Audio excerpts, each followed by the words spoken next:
Hey everybody, and welcome to another deep dive. Today we're tackling English grammar, but get this, through the eyes of Arabic speakers. That's right. We're diving deep into Mullah's 2002 PDF.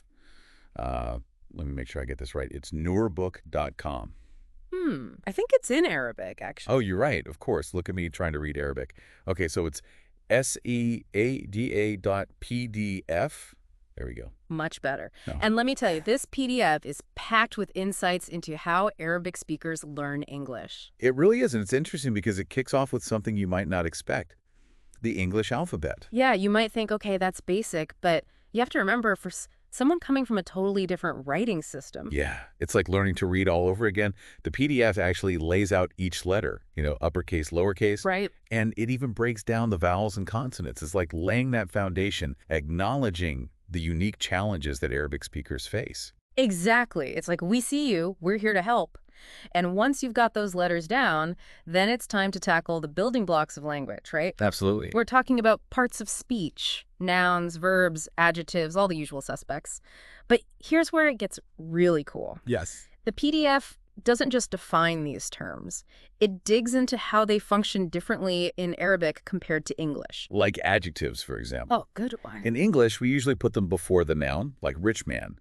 But in Arabic, it's the reverse. It's iya adjective after the noun. That is huge. Just imagine trying to translate between those two languages without knowing that. Yeah, it changes everything. And that difference in adjective placement is just one example of how the PDF highlights these subtle but really significant contrasts between Arabic and English grammar. Yeah, it's understanding not just the what, but the why, right? Exactly. Why these differences matter, how they shape the way we actually use language. And speaking of shaping language, let's talk about sentences. The PDF breaks down those different types of sentences we have in English. Simple, compound, complex. But what I find really fascinating is how it kind of subtly reveals how Arabic structures sentences differently. Oh, for sure. You start to see the unique logic of each language. It's true. It's like you're holding up two beautifully crafted tapestries, each with these intricate patterns, and as you compare them, you gain a deeper appreciation for the artistry of both.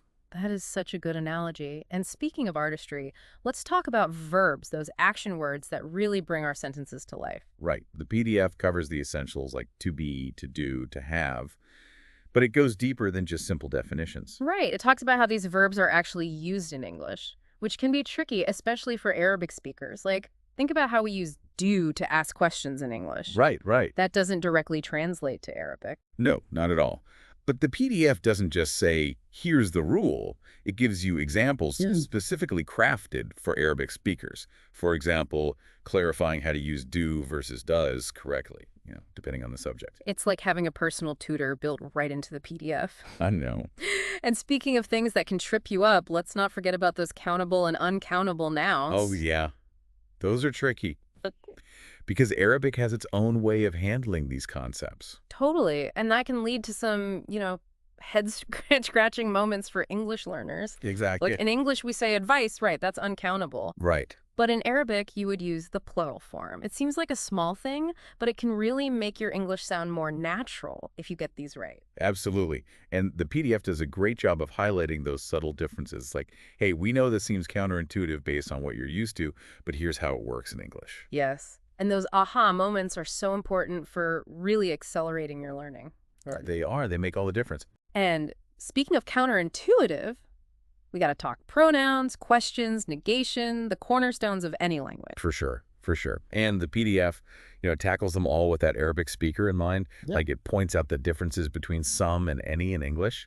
Subtle, but important. Oh, tell me about it. I remember wrestling with those when I was first learning French. It's like your brain wants to treat them as direct translations, but... Nope. English has its own logic, right? And the PDF gets that. It's not just rules. It's like dot context, Totally. It's like having that patient tutor who knows the pitfalls, which brings us to questions, the heart of communication. Can't have a conversation without them. The PDF, it lays out all the types, the yes, no, the ones starting with wire, and it really walks you through forming them right in English. Which is so key because, again, Arabic structures those questions differently. Imagine trying to apply those directly. Things would get messy. Exactly, and that's where this section shines. It's bridging that gap, helping you build that gut feeling for natural English questions. Like cracking the code to fluency. And hey, let's not forget about negation.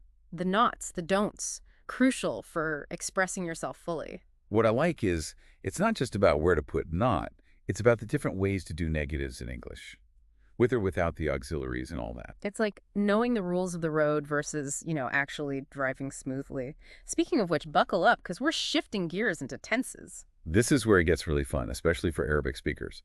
The PDF goes all in. Present simple, past simple, future simple, the basics. But it doesn't stop there. It goes into the continuous forms, those perfect tenses, and it does it all so clearly. No jargon overload. Yeah, and what's really cool is they use examples specifically designed for Arabic speakers. So instead of just seeing he is walking, you might see he is walking to the mosque. Relatable. It just clicks like a real conversation, not a textbook. And speaking of conversation, I love how the PDF gets into the nuances of sounding natural in English, like a native speaker would. Like imperatives. And those modals. Yes, modals. Tricky, right? Especially for Arabic speakers, because you might not have those exact equivalents. Can, could, should. The PDF breaks down those subtle meanings, gives you examples so you're using them spot on. Like a decoder ring for tricky expressions. And it just keeps going. This PDF is amazing. It covers adverbs, those adverbial clauses that can be confusing. It's interesting because it highlights how flexible English sentence structure can be, especially compared to Arabic, which is usually more fixed. It opens up the possibility. Right, like with Arabic, it's like a beautiful mosaic. Every piece has its place.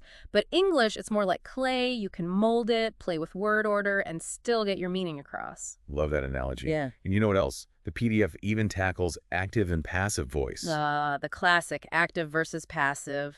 Another one that can make your head spin, right? It can, but this PDF makes it easy to grasp. Clear explanations, examples, step-by-step guidance on how to transform sentences from one to the other. It's all about giving you the tools to express yourself the way you want to in English. Exactly. And this part, it highlights another key difference between the two languages. Arabic often leans more on the passive voice. So knowing how to use both effectively in English is powerful. Adds another tool to your belt. And I really appreciate that the PDF, it doesn't just stick to those big grammar rules. It zooms in on the details, the stuff that really impacts fluency, like prepositions. Prepositions, right. On, in, at, always tripping people up. The bane of language learners everywhere. But this PDF, it gets it. It gives those practical examples tailored for Arabic speakers. Even those tiny distinctions that can trip up anyone, like in the morning versus on Monday morning. Yes. Those nuances are everything. And while we're on the subject of nuance, the PDF covers question tags, those little additions that make your English sound so much more natural and conversational. Like putting those finishing touches on a masterpiece. And what's really remarkable, it doesn't stop at just the mechanics of grammar. It dives into something vital, reported speech. Right. Accurately conveying what someone else said without sounding like a robot. Exactly. It gets to the core of clear communication, especially across cultures. The PDF, it gives you a framework for transforming direct speech into reported speech, addressing all those little shift and tense pronouns, the things that can trip learners up. It's like you're learning to be a rephrasing ninja. Instead of, he said, I am going to the store, it's, he said he was going to the store. So much smoother. Right. And the PDF breaks it all down. Statements, questions, even those what a beautiful day moments, the exclamations. You'll be able to capture the emotion without, sounding stiff. This PDF is seriously impressive. It covers so much ground from those nitty-gritty rules to, like, the art of communication itself. And you think that's it, right? But then, boom, bonus section at the end. Bonus, what's in there? Old guide to countries and nationalities in English and Arabic. Talk about going the extra mile. Wow, it's like they knew exactly what Arabic speakers would need, not just the language, but that cultural awareness, too. Exactly. It's not just a grammar book. It's a guide, a companion for this whole language learning adventure. So what have we learned today?